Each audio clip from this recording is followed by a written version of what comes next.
to go run through some of it, we see very clearly Harper playing to the evangelical base on the issue. When he went to Israel last year, there was 10 pastors and other prominent evangelical leaders that joined his delegation. There's only one Catholic cleric, no mainline Protestant leaders that were part of that trip. He ended his speech off in the Knesset by saying that through fire and water, Canada will stand with you. And I just learned that that's Psalm 66:12. I had to Google that.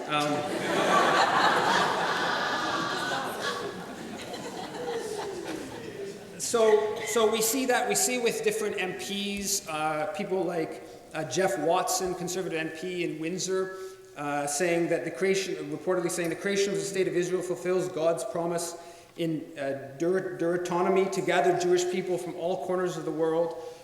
We see it with someone like James Lunny out in Nanaimo, where he was the head of the Israel Allies Caucus, which is the outgrowth of the Christian Allies Caucus. He claims he's made 19 different trips to the Holy Land. There's numerous examples I run through in my book, Canada and Israel, of different organizations in this country organizing trips to Israel, pilgrimages, of groups like Hope for Today, bringing leading evangelical authors, television personalities, to educate, according to Charles McVetty, to educate evangelicals why, according to Scripture, they must support Israel. There's examples of groups like Bridges for Peace. It's a Canadian chapter, part of a global chapter that pays for, funds immigration of Jews living in Eastern Europe, in Eastern Africa, India, to emigrate to Israel. These are groups that are subsidized. Often there are charities in this country, so they're subsidized by the Canadian taxpayer to pay for those people. Often those people move into West Bank settlements. One group, a registered Canadian charity called Christian Friends of Israeli Communities, says that it, quote, provide Christians with deeper insight into the significance of Judea and Samaria. That's, of course, 67 borders, Palestinian West Bank, what it calls the heartland of Israel, and the people who live there. This is done by bringing groups of Christians to visit the communities and providing information about the communities on an ongoing basis, and provide financial and moral support to the Jewish communities who are developing the land in faithfulness to their God. This is a group that's a registered Canadian charity. This is our tax dollars going to supporting settler organizations, and in this case, Christian pilgrimages, or whatever, if you like, to the area to provide also moral support to those communities very actively stealing Palestinian land. One of the most important Christian Zionists in this country, as Ron mentioned, is Charles McVetty. He's been head of the Defend Marriage Coalition. He's been a TV host, Ottawa's Institute for Canadian Values, head of Christians United for Israel Canada chapter, head of the John Hagee Ministry, and probably most important, head of Canada Christian College.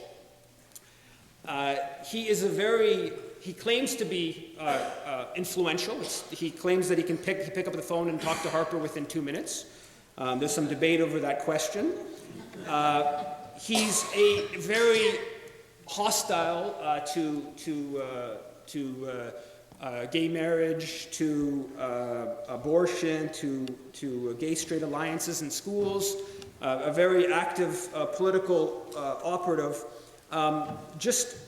And so he, when asked about what ties his Zionism to his opposition to same-sex marriage, he said, quote, Israel is the #1 family values issue. Where does marriage come from? God. Where does the Bible come from? Israel. The first family of Christianity, Jesus, Mary, and Joseph, were all Jewish. Israel is the source of everything we have. I've read that a number of times. I still don't actually understand it. But so he's making this connection, and on one level, it'd be easy to sort of make, where it is easy to make fun of him, and to make fun of some of the ideas he's promoting. But just a week ago, the Toronto Star reported that the Liberal government in Ontario faced the biggest demonstration at Queen's Park that they've faced in their 11 years in office, and it was 3,000 people who were organizing against the changes to the school curriculum in Ontario that hasn't been changed in about 20 years, and it was headed up by the Toronto Star articles entirely quotes from Charles McVetty, or mostly quotes from Charles McVetty, and he's heading up this opposition to these changes, which he says, we don't send our kids to school to be taught masturbation, the pleasures of and advocacy for masturbation. It's this hard line kind of attack against any sort of movement forward. But 5 years ago, he was able to derail a previous Liberal government in Ontario's attempt to change the curriculum around sex ed. So it's not somebody just to be dismissed, right? He represents a political force that's real. If you can get 3,000 people in Toronto, and I've been in Toronto, they don't really do much political stuff there. So to get 3,000 people is very impressive. And McVetty can do that, and he can also get 2,000 evangelicals to come hear John Hagee when he speaks in Toronto. He can also raise $500,000 at a 25th anniversary of John Hagee's Night to Honor Israel a few years back, raise $500,000 for one event. So this is not just a social force to be dismissed. This is real. And McVetty has a very aggressive position on the issue. When the Christian Canada College brought Geert Wilders, the anti-Islam Dutch politician, a couple years ago, to speak, McVetty said, "Islam is not just a religion; it's a political and cultural system as well. And we know that Christians, Jews, and Hindus don't have the same mandate for a hostile takeover." So he represents a very aggressively anti-Muslim position. We know that John Hagee has said that he believes that Israel, according to his reading of the Bible, deserves to be 10 times its current size. So it's quite an expansionist mindset. One of the other prominent Christian Zionists in Ontario, chairman of the board of Christians for Israel International, John Tweedy, he told the Hamilton Spectator a few years back that he opposed Israel's disengagement from Gaza, or end of their occupation of Gaza, and he said that I have a biblical worldview, so I don't agree with trading land for peace. So they take very, very strong positions on the question. Also, someone like Paul Merkley, that's been mentioned, who's a prominent academic, Christian Zionist academic. He says, quote, "Palestinians aren't ready for a state for the time being. Until they demonstrate an ability to govern themselves, Israel has no obligation to enter discussions with them." So this is, I think, some of the forces that are driving Harper's position on this issue. I don't want to. The evangelical base is only one. There are many facets. There's obviously an organized Jewish lobby on this issue. There's obviously the empire question. There's questions of military and Canadian military companies. The movement is heavily influenced by pro-U.S. empire forces coming from the U.S. that want to see Canada mimic the socially regressive, God-fearing U.S. hyper-capitalism. That's the forces that I think are partly driving this. But it's not only that, and it's not only those forces. referring to it as beyond just the evangelical movement in this country and their Zionism. There's the, as Ron says, quote, the fact that the Bible was a foundation document to Pearson, Lester Pearson, who played an important role in the creation of Israel, to Pearson's generation and those before him. And the Jews are the preeminent players in the Bible means that a certain DNA was placed in the soul, mind, and imagination of those in Canada about the Jews and their promised land. There's a sort of passive Christian Zionism. I think it's lessened as religion has become less important force in the society, but it still exists. And I've personally experienced it in a few events in more sort of progressive realms. So, for instance, when I was speaking at a Council of Canadians event a couple years ago in Delta, I was talking about the Harper government's staunch support for Israel, and someone stopped me in the middle of it and said, you think it's a bad thing that Canada is supporting Israel?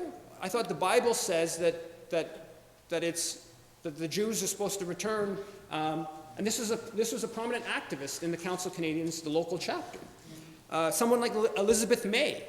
My sense is Elizabeth May has a component of Christian Zionism running through her thought. So when she said about a year and a half ago at a Jewish National Fund event in Ottawa, which a handful of us were outside protesting, the Jewish National Fund being an explicitly racist institution, when she praised the Jewish National Fund for, quote, the great work that's done in making the desert bloom. That's Elizabeth May. This is 16 or 18 months ago. When she says that, my sense is part of that comes from her religious background. Someone like Tommy Douglas, right? Tommy Douglas was a Christian Zionist and was active on the issue.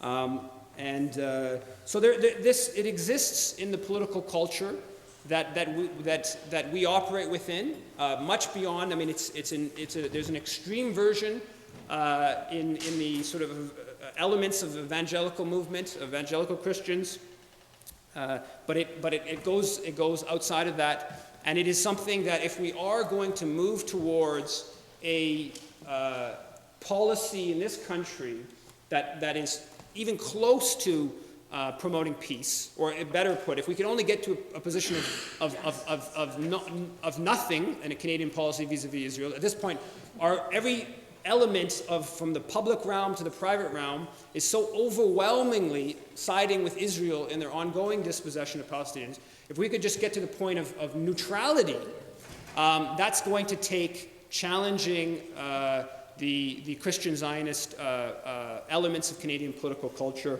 But it is an important battle, and I hope it's a battle that we're able to take on in upcoming years and months. And thank you very much.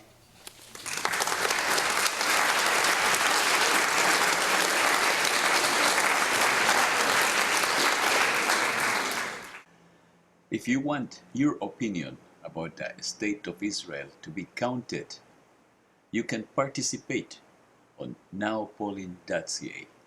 You go to Canada, and from Canada you go to Foreign Affairs, at the bottom here, and from Foreign Affairs you choose Israel, right here.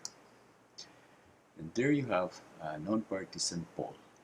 If you don't find a choice that you would like, you can also add it at the bottom of the page. Remember that participation is the essence of direct democracy.